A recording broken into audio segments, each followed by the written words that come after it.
My wife told me to apologize to her best friend after I caught their 3 a.m. texts. I called him on speaker. He said, "Hey, beautiful, is the dumbass asleep yet?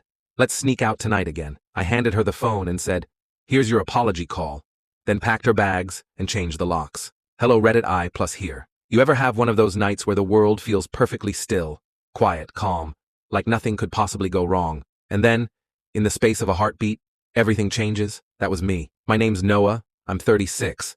And up until that night, I thought I had a good marriage. 12 years with Lydia, a woman I met back when we were broke college kids sharing instant noodles and dreaming big. We'd built a life, a cozy little house, steady jobs, a dog named Whiskey, and the kind of love that I thought could weather any storm. Turns out I was wrong. It happened on a Tuesday night, or technically, early Wednesday morning. It was around 3:07 a.m. when I woke up to the sound of a faint buzz on the nightstand. I squinted at the glow slicing through the dark, Lydia's phone. She was asleep beside me, breathing slow and even, her hair draped over her face. Normally, I'd ignore it. I'm not the type to snoop. I always believed that if you have to go digging for something, you've already lost. But something about that endless vibration, message after message, got under my skin. It wasn't just one text. It was a flurry. Curiosity turned to unease. I reached for the phone, hesitated, then unlocked it. And that's when my stomach dropped. The messages were from Darren, Lydia's best friend since college. You know the type. Overly friendly, always hanging around like a lost puppy, the guy who somehow knows your wife's coffee order, her work schedule, and her moods better than you do. I never liked him, but Lydia always said, "He's harmless, Noah. Stop being so jealous." But at 3 a.m., the screen glowed with words that made my blood go cold. "Darren, you were unreal tonight. Still can't get your laugh out of my head. Darren, can't believe your husband didn't notice anything. Guess he's as clueless as always, Darren. So, same time tomorrow?" My hands went numb. There it was, undeniable proof. Words that sliced through 12 years of trust like a blade through silk. I just sat there, staring at that screen until my eyes burned. I couldn't even feel anger yet, just disbelief. When the sun finally rose, I was still sitting in the living room, the phone on the table in front of me like a live grenade. Lydia walked in, yawning, hair messy, stretching like she didn't have a care in the world. "Morning, babe," she said, her voice still soft with sleep. "Why are you up so early?" I didn't answer. I just slid the phone across the table. Her smile faltered. "What's this?" "Go ahead," I said quietly. "Read them out loud if you can." She unlocked it, her face draining of color with every line she read. Her hands trembled slightly, but instead of apologizing, she looked up and glared at me. "You went through my phone?" I blinked. "That's what you're focusing on right now?" She stood, crossing her arms like a prosecutor ready to deliver her case. "That's a violation of privacy, Noah. You can't just invade my personal space like that." I laughed. One of those cold, empty laughs that doesn't sound human. "Your personal space? You're texting another man at 3 in the morning, calling me clueless, and you're worried about privacy? They're just messages." She shot back. "Darren's my friend. He jokes around like that with everyone. You're being paranoid and jealous again." "Again?" I asked, my voice low. "When was the first time?" She rolled her eyes, snatched the phone, and said, "You're twisting everything. This is why I can't talk to you. You overreact. Darren understands me. He listens." That last part cut deeper than the messages themselves. I stared at her, the woman I had once thought I'd grow old with, and realized I didn't even recognize her anymore. Then she said the line that I'll never forget. "You know what? You owe him an apology." I blinked. "Come again?" "Call Darren," she said, chin lifted like she was the victim here. "Right now. You're accusing him of something he didn't do. Say sorry. Prove to me that you trust me. Trust us." My mind blanked. I just stared at her, wondering if I was trapped in some absurd dream. She wanted me to apologize to the man who just called her beautiful and mocked me behind my back? But then something inside me clicked. That cold, calm kind of anger that doesn't yell or break things.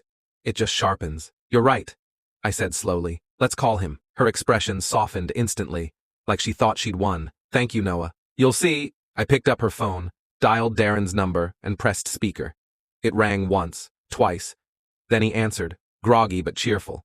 "Hey, beautiful. Is the dumbass asleep yet? Let's sneak out tonight again." The silence that followed could have frozen the air. Lydia's face went ghost white. My eyes met hers. Then calmly, I said, "There's your apology call." I set the phone down, stood up, and walked out of the kitchen. She chased after me, crying, stumbling over her words. "Noah, please!" "It's not what it sounds like. I swear, it was just a joke." Please, please don't do this. But I didn't yell. I didn't argue. I just opened our bedroom closet, pulled out her suitcase, and started packing her things. She begged, sobbed, tried to grab my hands. I kept going. When the last zipper closed, I rolled the suitcase to the front door and said quietly, "You made your choice. Now live with it." She dropped to her knees, tears streaking her face, whispering, "I made a mistake." I looked at her, the woman I'd built my whole life around, and said, "Yeah, you did." Then I closed the door, and just like that, 12 years vanished into silence. That night, I changed the locks, poured myself a glass of whiskey, and sat by the window while the city outside buzzed like nothing had happened. People talk about heartbreak like it's an explosion. For me, it was more like drowning. Quiet, slow, suffocating. But you know what? Pain has a strange way of teaching you things no classroom ever could. I learned that trust isn't something you give once. It's something that has to be protected. And once it's broken, there's no apology, no tears, no midnight call that can ever put it back together. They say it takes years to build trust, and only seconds to destroy it. For me, it took 3 words from another man's mouth. "Hey, beautiful, again tonight?" That was all it took to end everything. And in that moment, I realized I wasn't losing a wife. I was losing an illusion. You'd think that once someone shows you exactly who they are, moving on would be easy. But heartbreak doesn't work that way. After Lydia left, my house felt like a museum. Quiet, full of memories but empty of life. Her perfume still lingered on the curtains. Her shoes were gone from the hallway, but her ghost seemed to hover in every room. For the first few weeks, I went through the motions. Work, gym, sleep, repeat. I'd catch myself checking my phone for her messages, even though I knew better. It's weird how habits outlive relationships. Then came the real storm, the legal one, the divorce. A month after she left, I got a letter in the mail, from her lawyer. Apparently, Lydia had decided to file for divorce. Which fine, I'd already made peace with that.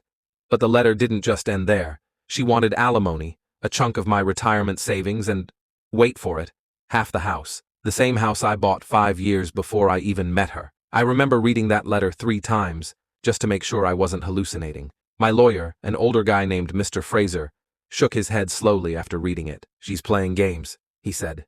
"Emotional ones. Let her dig her own hole." And oh, she did. See, Lydia wasn't just after money. She was after control. The kind that comes from knowing she could still make me dance to her tune. She started showing up accidentally. At the coffee shop I always went to. At the gym. Even outside my office once. Always with the same soft voice and watery eyes. "Noah, can we talk? You don't have to do this. We can fix things.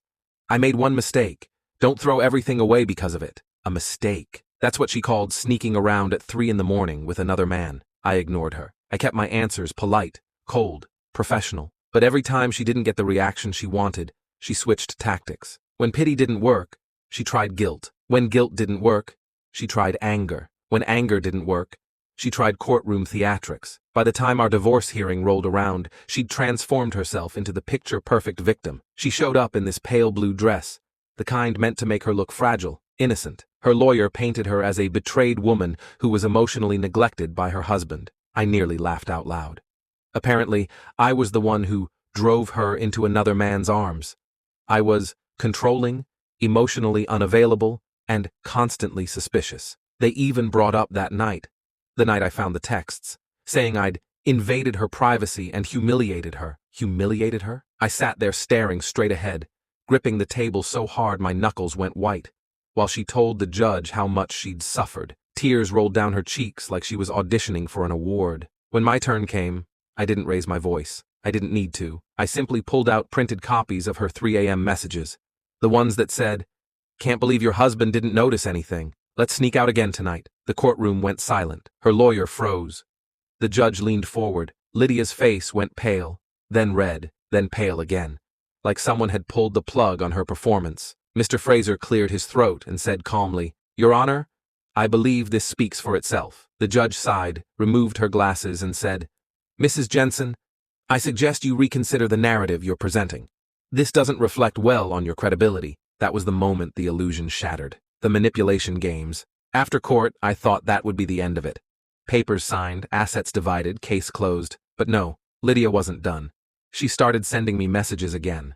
At first, they were civil. "I just want closure. We shared so many years. Can we at least talk one last time?" Then came the nostalgic ones. "Do you remember our first trip to the lake house? You were my best friend, Noah. How did we get here? I ignored every one of them.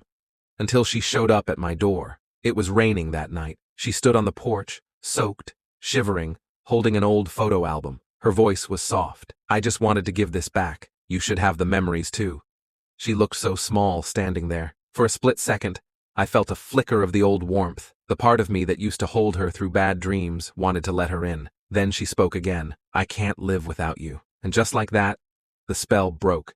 Because she didn't say, I love you. She said, I can't live without you. That wasn't love. That was control. That was fear of losing her safety net. I stepped aside, nodded, and said, leave the album, then go. She looked stunned. You're really letting me go? I smiled faintly. Lydia, I let you go the night I heard him call you beautiful. You just didn't realize it yet. She didn't cry that time. She just stood there, silent, defeated, then walked away into the rain. It's been a year now. The divorce was finalized. The house is mine. Darren moved to another city after his fiancée found out about him and Lydia. Karma has perfect timing, doesn't it? As for Lydia, I heard she tried to start over in a new town, but word travels fast. People remember who you were long after you've changed your address.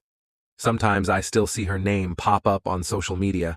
A smiling photo, a new haircut, a quote about forgiveness and healing energy. I scroll past. Because healing doesn't come from pretending nothing happened.